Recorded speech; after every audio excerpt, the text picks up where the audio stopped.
കൂട്ടുകാരെ, ഇന്ന് ഞാൻ നിങ്ങൾക്ക് പരിചയപ്പെടുത്തുന്നത് നല്ലൊരു മട്ടൻ കറിയാണ്. ആവശ്യത്തിന് വേണ്ട ചേരുവകളൊക്കെ ഞാൻ പറഞ്ഞു തരാം. അത്യാവശ്യം നെയ്യുള്ള മട്ടനായിരുന്നു, അതുകൊണ്ട് തന്നെ കുറച്ച് എണ്ണയാണ് യൂസ് ചെയ്തത്. ഒരു കുക്കർ അടുപ്പത്ത് വെച്ച് അതിനകത്തേക്ക് കുറച്ച് എണ്ണ ഒഴിച്ചു കൊടുക്കുക. സവോള വഴറ്റാതെ തന്നെ അതിനകത്ത് സ്പൈസസ് ഇട്ട് കൊടുത്തിട്ട് സവോള ഞാൻ ഇതിനകത്ത് വഴറ്റുന്നില്ല. ആവശ്യത്തിനുള്ള ഇഞ്ചി വെളുത്തുള്ളി പേസ്റ്റ് ഇട്ട് കൊടുക്കുക. അതിനുശേഷം ഞാൻ ചെയ്തത് 2 സവോളയും 3 തക്കാളിയും കൂടെ അരച്ച പേസ്റ്റാണിത്. ഈ പേസ്റ്റ് ഇട്ട് കൊടുത്ത് അത് ഒരുവിധം വഴന്നതിന് ശേഷം അതിനകത്തേക്ക് നമ്മൾ മല്ലിപ്പൊടി, മഞ്ഞൾപ്പൊടി, ഗരം മസാലപ്പൊടി, കുറച്ച് കുരുമുളക് പൊടിയും കൂടെ ചേർത്ത് നന്നായിട്ട് വഴറ്റണം. ഈ മസാലയാണ് കേട്ടോ ഈ കറിക്ക് ടേസ്റ്റ് കൊടുക്കുന്നത്. ഇത് അത്യാവശ്യം ഒരു 5 മിനിറ്റോളം എണ്ണ തെളിയുന്നത് വരെ നമ്മൾ വഴറ്റി കൊടുക്കണം. അതിനുശേഷം കഴുകി വൃത്തിയാക്കി വെച്ചിരിക്കുന്ന മട്ടൻ ഇട്ട് കൊടുക്കുക. മട്ടൻ ഇട്ട് കൊടുത്തതിന് ശേഷം പുതിന, മല്ലിയില, കരിയാപ്പില. പുതിന ഞാൻ കൂടുതൽ ചേർക്കും കേട്ടോ. ചില മട്ടനൊക്കെ നമുക്ക് ഒരു സ്മെല്ലൊക്കെ, ആടിൻ്റെ സ്മെല്ലൊക്കെ ഉണ്ടെന്ന് പറഞ്ഞു ഒരാൾ കമൻറ്റ് ചെയ്തിരുന്നു അതെങ്ങനെയാണത് മാറുന്നതെന്ന്.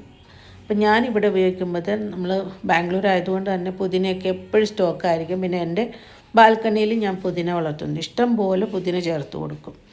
നന്നായിട്ടത് മിക്സ് ചെയ്തതിന് ശേഷം ആവശ്യത്തിന് നികക്ക വെള്ളം ഒഴിച്ചു കൊടുക്കുക.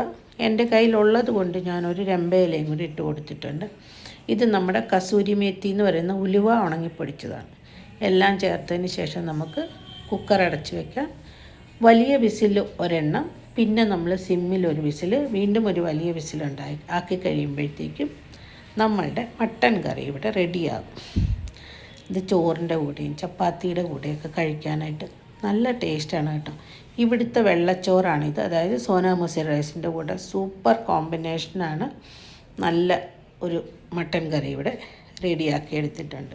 മോളത് ടേസ്റ്റ് ചെയ്യാൻ പോകുന്നു. അവർക്ക് ഭയങ്കര ഇഷ്ടമുള്ളൊരു കോമ്പിനേഷൻ. ഇതുണ്ടെങ്കിൽ വേറൊന്നും വേണ്ട കേട്ടോ ഇതിൻ്റെ കൂടെ. പിന്നെ ഞാനൊരു വിനാഗിരിയിൽ മിക്സ് ചെയ്തെടുത്ത ഇത്തിരി ഉള്ളിയും കൂടെ അതിൻ്റെ കൂട്ടത്തിൽ വെച്ചിട്ടുണ്ട്. ഇപ്പം നിങ്ങൾ കണ്ടത് എൻ്റെ ബാൽക്കണിയിലുള്ള പാഷൻ ഫ്രൂട്ടാണ്. കുറച്ച് ചീര നട്ടിട്ടുണ്ട്. ഇത് ഈ വശത്തുള്ള പുതിനയാണ്. അപ്പുറത്തും ഞാൻ നട്ടിട്ടുണ്ട്, അത് ഞാൻ ലാസ്റ്റ് കാണിച്ചു തരാം. ഒരു രമ്പയിലെന്ന് ഞാൻ പറഞ്ഞു, അതാണിത്. പിന്നെ അത്യാവശ്യം പനിക്കൂർക്ക, അങ്ങനെയുള്ള സാധനങ്ങൾ. ഞാൻ തക്കാളി വെച്ച് നട്ടിരുന്നു. നല്ലോണം തക്കാളി കിട്ടി കേട്ടോ എനിക്കിത്. ആദ്യമേ ഞാൻ ഒരു 6 തക്കാളി പഴുത്തത് പറിച്ചിരുന്നു. അതിന് ശേഷമാണ് ഇപ്പോൾ വീഡിയോ ചെയ്തെടുത്തത്. നല്ല തക്കാളിയായിരുന്നു, നല്ല നാടൻ തക്കാളി. ഇതൊക്കെ കാണാൻ തന്നെ നല്ലൊരു എനിക്ക് ഭയങ്കര ഇഷ്ടമുള്ള കാര്യമാണ്. നമ്മുടെ പാഷൻ ഫ്രൂട്ട് പഴുത്തതിന് ശേഷം എടുത്തതാണിത്. 2 എണ്ണം പഴുത്തിരുന്നു. അത് നമ്മൾ എടുത്ത് കട്ട് ചെയ്തെടുത്തു.